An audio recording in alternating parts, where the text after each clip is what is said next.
Buenas tardes, estimados anotadores. A continuación, su amigo Tomás Toledo va a poner algunos acuerdos que tuvimos ya en la junta previa para ver si con esto podemos estandarizar un poquito la cuestión de la anotación para nuestros juegos y poder así obtener las estadísticas necesarias.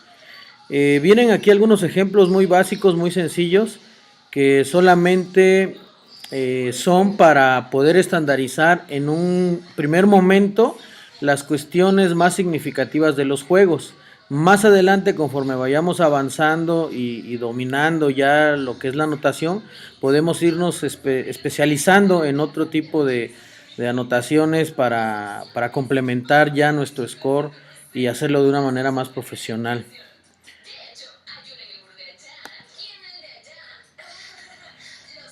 Como vemos, a continuación se presentan las diferentes posiciones que vamos a manejar para nuestro cuadro. Siempre el 1 va a ser para determinar el número para el lanzador, el 2 para el catcher, el 3 para la primera base, 4 la segunda, 5 la tercera base, el 6 para el shortstop, el 7 para el jardinero izquierdo, el 8 para el jardín central y la posición 9 para nuestro jardinero derecho. Eso es muy básico y creo que ya la mayoría de ustedes lo conocen.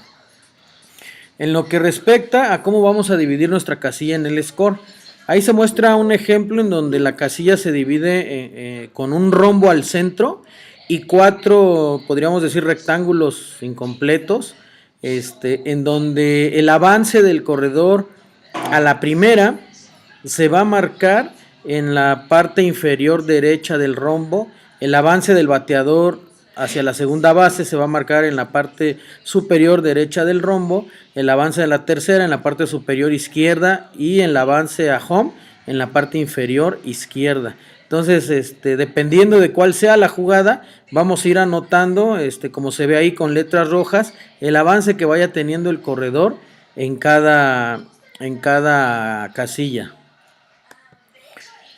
Aquí, por ejemplo, vamos a ver un ejemplo de cómo anotar un hit doble al jardinero central. Como ven, se rellena las dos primeras partes del rombo, es decir, se rellena la mitad del rombo, indicando que se logró el avance hasta la segunda. ¿Con qué jugada? Con un batazo, con un hit doble. La H de hit, el subíndice 2 que significa doble, y el 8 que fue al jardín central.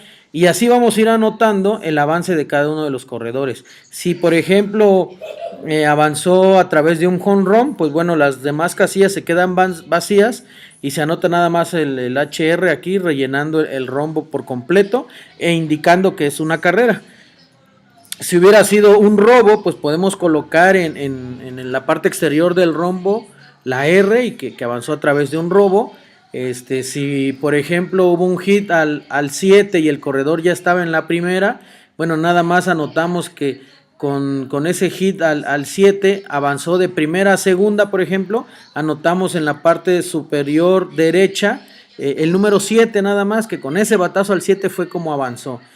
Y por decir algo, si con el hit doble y estaba el corredor ya en la segunda, llegó a home, pues anotamos que tomó la tercera base, es decir, la parte superior izquierda del rombo, con un hit doble, supongamos al 9, al jardinero derecho. Bueno, entonces vamos a poner un 9 en la parte superior izquierda del rombo y un 9 en la parte inferior izquierda del rombo, indicando que la tercera, que para llegar a tercera y a home llegó con un batazo al 9, ¿no? Y así más o menos para ir identificando cómo es el avance de los corredores en cada una de las casillas. Por ahí también vamos a tomar las anotaciones de acuerdo a como vienen especificados en el score. En el score ya marca en la parte derecha al final la nomenclatura para ir anotando lo necesario. Sin embargo, si lo anotan, por ejemplo, el robo con una R, la base por golpe con una G de golpe, no hay ningún problema. Las estadísticas muchas veces vienen en inglés y la marcan como HBP de Hit by Pitch, pero bueno, nosotros lo podemos marcar con un golpe, es entendible, nosotros entendemos bien que es golpe, que es base por bola, dos veces la letra B, etcétera, ¿no? Podemos anotarlo en español o si no, usando la nomenclatura del score. Creo que ahí no hay tanto problema. Es más el problema en marcar en cada parte de la casilla el avance de los corredores. Por ahí también acordamos cómo marcar el cambio del pitcher. Muchas veces en el score no marcamos el cambio de pitcher. Entonces, para poder determinar las estadísticas, a veces solamente se queda el nombre del primer pitcher y no marcan si utilizaron 2 o 3 pitchers. O sea, se va anotando lo del bateador, pero no se anota el pitcher en qué entrada entró y a qué turno al bat fue al que le pichó. Aquí viene un ejemplo en donde a un pitcher se le cambia en la tercera entrada y el turno al bat que le correspondía o que le corresponde, o sea, el primer bateador al que le va a lanzar una vez hecho el cambio es el cuarto bat. Entonces lo vamos a marcar con una línea horizontal, como se ve ahí en la imagen, una línea horizontal en la tercera entrada, al final del tercer bateador y al inicio del cuarto bateador. Con eso ya sabemos que el pitcher entró en esa entrada y a quién le lanzó. Lo más correcto es anotar, o lo correcto sería anotar los tercios que llevaba la entrada, es decir, cuántos outs llevaba, si un tercio, 2 tercios, y el turno al bat, pero a veces se nos dificulta, se nos pasa, etcétera. Entonces lo vamos a marcar con esa línea horizontal para hacerlo más sencillo y visible para las personas que van a estar sacando las estadísticas. Así también el cambio de un bateador, igual que el pitcher, lo vamos a hacer con una línea. En este ejemplo que viene aquí, se cambia en la segunda entrada al tercer bat del equipo, por ejemplo, o al tercer bateador en turno. Si ven ahí dice cambio 2A, es decir, cambio en la segunda entrada alta, por decirlo así.